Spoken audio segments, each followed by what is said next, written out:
बहुत समय पहले की बात है। एक गरीब परिवार भुखमरी के कारण काम की तलाश में अपने परिवार के साथ गांव से दूसरे शहर में काम की तलाश में निकल पड़ते हैं। वे एक रेगिस्तान इलाके में रहते थे, इसलिए उन्हें अब उस रेगिस्तान इलाके को पैदल चलकर पार करना पड़ेगा, क्योंकि अगर वो ऐसा नहीं करेंगे तो वो सब यहाँ पर भूख से मारे जाएंगे। अब उन सब ने मिलकर तय किया कि वो सब शाम के समय यहाँ से रवाना होंगे, ताकि रात में उन्हें सफर में भारी गर्मी का सामना भी नहीं करना पड़ेगा और वो सब ठंडी रात में अपने परिवार के साथ आसानी से रेगिस्तान पार कर जाएंगे। उनके परिवार में 2 लड़के, उनका पिता और उनकी माँ है। अब वो सब शाम के समय अपने सफर पर निकल पड़ते हैं। उन्हें अनुमान भी नहीं था कि रात में उनके इस सफर में उनके साथ क्या होने वाला है। पूरा परिवार रेत में ढंसते अपने कदमों को घसीटते हुए आगे बढ़ रहे थे। उनकी पानी की मशक लगभग खाली हो चुकी थी। उनके छोटे बेटे ने माथे का पसीना पोंछते हुए कहा, और कितना चलना होगा?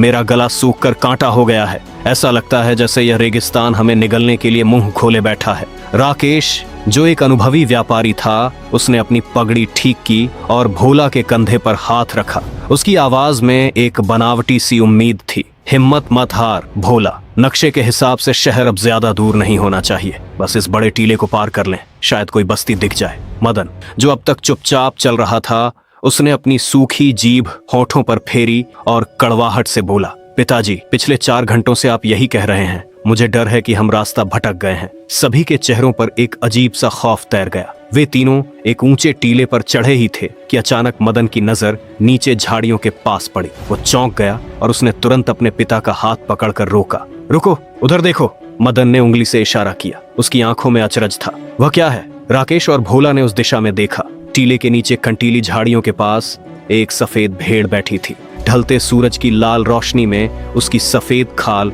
चांदी की तरह चमक रही थी। अरे, ये तो भेड़ है। भोला खुशी से उछल पड़ा। मतलब आसपास जरूर कोई इंसान होगा, शायद हमें पानी मिल जाए। लेकिन राकेश की अनुभवी आंखें कुछ और ही भांप रही थीं। वह अपनी जगह से बिल्कुल नहीं हिला। उसने गौर से देखा, भेड़ अकेली थी। आसपास न कोई तंबू था, न कोई आदमी और न ही किसी के कदमों के निशान। राकेश ने शांत स्वर में कहा, जल्दबाजी मत करो। रेगिस्तान के बीचों बीच भेड़ का अकेला होना कोई सामान्य बात नहीं है। सभी धीरे धीरे संभलते हुए टीले से नीचे उतरे। जैसे ही वे भेड़ के पास पहुंचे तो उसकी सुंदरता देखकर दंग रह गए। उसके गले में पीतल के बड़े घुंघरू बंधे हुए थे, जो हवा चलने पर छन छन की धीमी धीमी आवाज कर रहे थे। मदन ने चारों तरफ नजर दौड़ाई और तेज आवाज में पुकारा, ओ भाई, कोई है क्या? ये भेड़ किसकी है? उसकी आवाज रेगिस्तान के सन्नाटे में गूंज कर रह गई। जवाब में सिर्फ हवा की साएं साएं सुनाई दे रही थी। भोला भेड़ के थोड़ा करीब गया। भेड़ ने अपनी बड़ी बड़ी आंखों से भोला की तरफ देखा। उसकी आंखें इतनी गहरी थीं कि भोला को लगा जैसे वह सम्मोहित कर रही हो, जैसे वह सदियों से उन्हीं का इंतजार कर रही हो। भोला ने दबी आवाज में विरोध किया, पिताजी, मुझे यह ठीक नहीं लग रहा। ये भेड़ अजीब सी लग रही है। देखो, इसके पैरों के पास रेत पर किसी तरह का कोई निशान नहीं है, जैसे ये हवा से उतरकर यहाँ आई हो। हमें इसे यहीं पर छोड़ देना चाहिए। मदन हंस पड़ा। अरे डरपोक, तू परछाई से भी डरता है। मुफ्त का धन मिल रहा है और तू नखरे कर रहा है। मदन आगे बढ़ा और उसने भेड़ की लगाम पकड़ ली। भेड़ ने कोई विरोध नहीं किया, बल्कि एक आज्ञाकारी बच्चे की तरह तुरंत खड़ी हो गई। शाम हो रही थी। राकेश बोला, भोला, तुम इस पर सामान लाद दो और मदन तुम लगाम पकड़ो। हम इसे अगले पड़ाव तक साथ ले चलेंगे। भोला ने ना चाहते हुए भेड़ की पीठ पर हाथ रखा। उसे भेड़ की खाल बहुत ठंडी लग रही थी, जैसे किसी मुर्दा जिस्म को छू लिया हो। वह सिहर उठा, लेकिन उसने कुछ भी नहीं कहा। तीनों के तीनों उस खूबसूरत भेड़ को साथ लेकर आगे चल पड़े। वे खुश थे कि उन्हें एक कीमती जानवर मिल गया, लेकिन वे इस बात से अनजान थे कि उस मखमली काठी के पीछे एक खौफनाक डायन छिपी थी, जो बस रात के गहराने का इंतजार कर रही थी। रात गहरी हो चुकी थी। आसमान में दूज का चांद बादलों के पीछे लुका छिपी कर रहा था। चलते चलते सभी एक पुराने टूटे फूटे खंडहर के पास पहुंच गए। वो शायद कभी कोई छोटी घड़ी या चौकी रही होगी, लेकिन अब यहाँ सिर्फ टूटी हुई दीवारें और वीराना था। राकेश ने अपनी पोटली रखते हुए कहा, आज की रात यही काटनी होगी। आगे बढ़ना अब खतरे से खाली नहीं है। सभी ने खंडहर की एक दीवार की आड़ में अपनी बैठने की जगह बना ली। मदन ने सूखी लकड़ियां जमा करके आग जलाई। भोला ने भेड़ को दूर एक सूखे बबूल के पेड़ से बांध दिया। जब वह रस्सी बांध रहा था तो उसे महसूस हुआ कि भेड़ की नजरें उस पर टिकी हुई हैं। भेड़ ना तो जुगाली कर रही थी और ना ही हिल रही थी, वह बस एक बुत की तरह खड़ी होकर उसे घूर रही थी। फिर सभी आग के चारों ओर बैठकर अपनी बची खुची रोटियां खाने लगे। मदन ने रोटी का टुकड़ा तोड़ते हुए खुशी से कहा, पिताजी सोचो तो जरा, कल जब हम शहर पहुंचेंगे तो इस भेड़ को बेचेंगे। देखो कितना पैसा मिलेगा, इसकी काठी कम से कम 100 मोहरों में बिक जाएगी, हमारी तो लॉटरी लग जाएगी। राकेश ने मुस्कुराते हुए सिर हिलाया। हाँ, लगता तो ऐसा ही है, भगवान ने हमारी सुन ली। लेकिन भोला के गले से निवाला नीचे नहीं उतर रहा था। उसकी नजर बार बार उस बंधी भेड़ की तरफ जा रही थी। भोला ने धीरे से कहा, आपने गौर किया, इतनी देर हो गई। इस भेड़ ने एक बार भी पलक नहीं झपकाई। यह जानवरों जैसा बर्ताव नहीं कर रही है। मदन झुंझुला कर बोला, अरे बस कर भोला, तू फिर शुरू हो गया। जानवर है, ये कोई आदमी थोड़े ही है जो तेरे साथ बैठकर बातें करेगा। खाना खाकर वे सब अपनी चादरें ओढ़कर लेट गए। राकेश, मदन और उनकी बीमार माँ दिन भर की थकान के कारण तुरंत गहरी नींद में चले गए। लेकिन भोला की आंखों से नींद कोसों दूर थी। रात के करीब 1 बज रहे होंगे। आग अब बुझकर सिर्फ सुलगती हुई राख रह गई थी। चारों तरफ मौत जैसा सन्नाटा था। अचानक सन्नाटे को चीरती हुई एक अजीब सी कड़क कड़क की आवाज भोला के कानों में पड़ी। यह आवाज ऐसी थी जैसे कोई सूखी हड्डियां चबा रहा हो। भोला का दिल जोर से धड़कने लगा। उसने सोचा शायद कोई जंगली जानवर आया है। उसने डरते डरते अपनी चादर थोड़ी नीचे की और अधखुली आंखों से आवाज की दिशा में देखा, और जो उसने देखा उसके खून का पानी बन गया। भेड़ जिसे उसने पेड़ से बांधा था वो अपनी जगह पर बैठी थी। उसका धड़ तो पेड़ के पास था, लेकिन उसकी गर्दन किसी रबर की तरह लंबी होकर कम से कम 10 फीट दूर झाड़ियों तक पहुंच गई थी। भोला की तो सांसें गले में अटक गईं, उसकी पुतलियां फैल गईं। यह नामुमकिन है। उसने देखा झाड़ियों में एक मरा हुआ जानवर पड़ा था और भेड़ का लंबा सिर वहां तक पहुंचा हुआ था। वह उस सड़े हुए मांस को बड़े चाव से खा रही थी। मांस चबाने की वह घिनौनी कड़क कड़क आवाज भोला के कानों में हथौड़े की तरह बज रही थी। भेड़ के मुंह से खून टपक रहा था। ये कोई शाकाहारी जानवर नहीं था, ये तो मांस खाने वाला राक्षस था। भोला का शरीर लकवा मारे हुए इंसान की तरह सुन्न पड़ गया। वो चाहकर भी चिल्ला नहीं पा रहा था। उसका गला सूख चुका था, वो बस कांप रहा था। तभी अचानक भेड़ ने खाना बंद कर दिया। उसकी लंबी गर्दन धीरे धीरे घूमी और सीधा भोला की तरफ मुड़ गई। अंधेरे में भी भोला साफ देख सकता था। भेड़ के चेहरे पर एक शैतानी मुस्कान थी। उसकी आंखों में अब जानवर का नहीं बल्कि एक शिकारी इंसान का भाव था, जैसे वह कह रही हो, मैंने तुम्हें देख लिया है। भोला ने तुरंत अपनी आंखें कसकर बंद कर ली और चादर को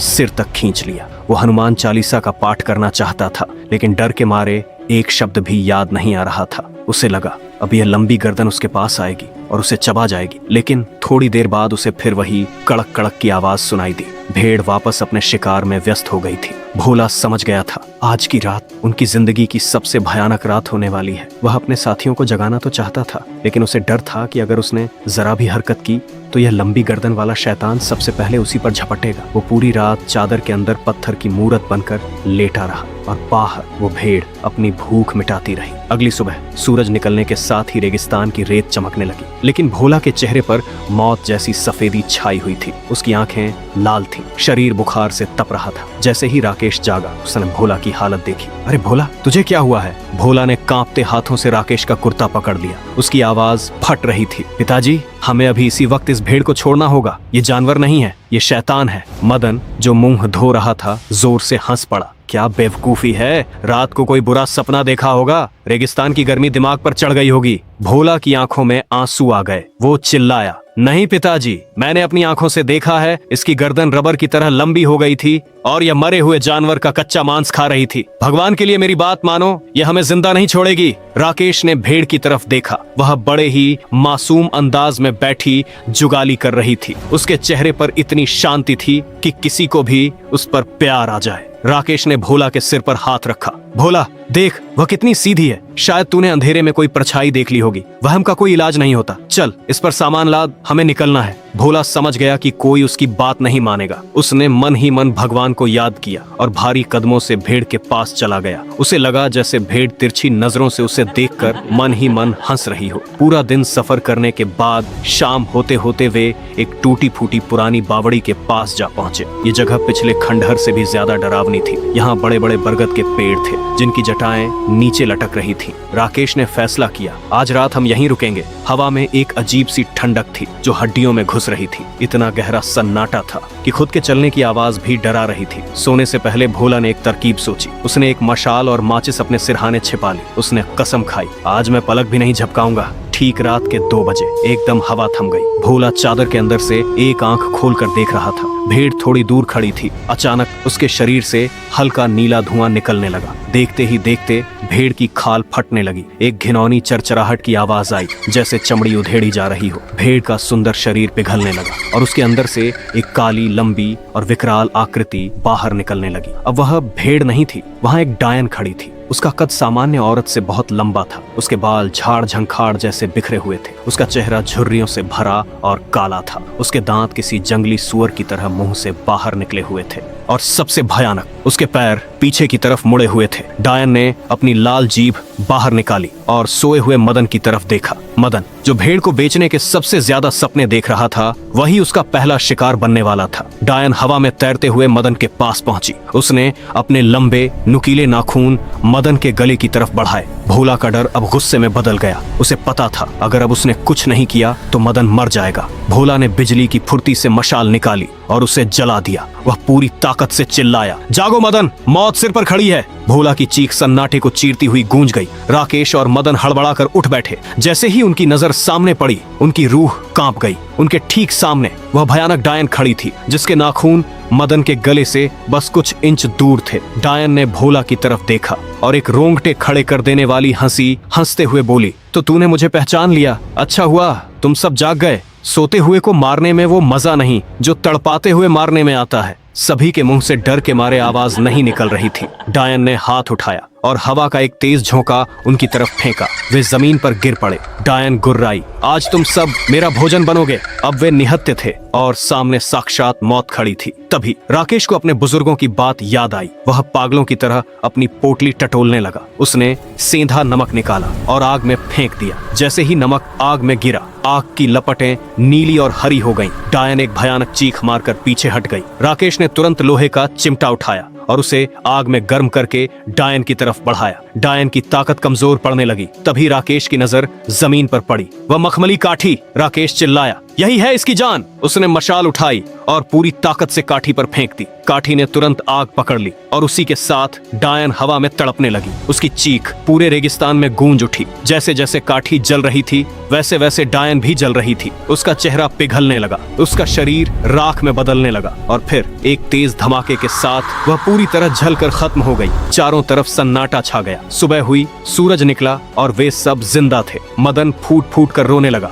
आज के बाद कभी किसी लावारिस चीज को हाथ नहीं लगाऊंगा। राकेश ने हाथ जोड़कर कहा, आज हमने एक बड़ी सीख ली, लालच हमेशा विनाश की ओर ले जाता है। पूरा परिवार उस शापित जगह को छोड़कर आगे बढ़ गया। उनके पास अब कोई भेड़ नहीं थी, लेकिन एक ऐसी कहानी थी जो वे जिंदगी भर नहीं भूलने वाले थे। तो दोस्तों, आपको ये वाली कहानी अच्छी लगी हो तो वीडियो को लाइक और चैनल को सब्सक्राइब जरूर करें, ताकि अगला वीडियो आप तक सबसे पहले पहुंचे।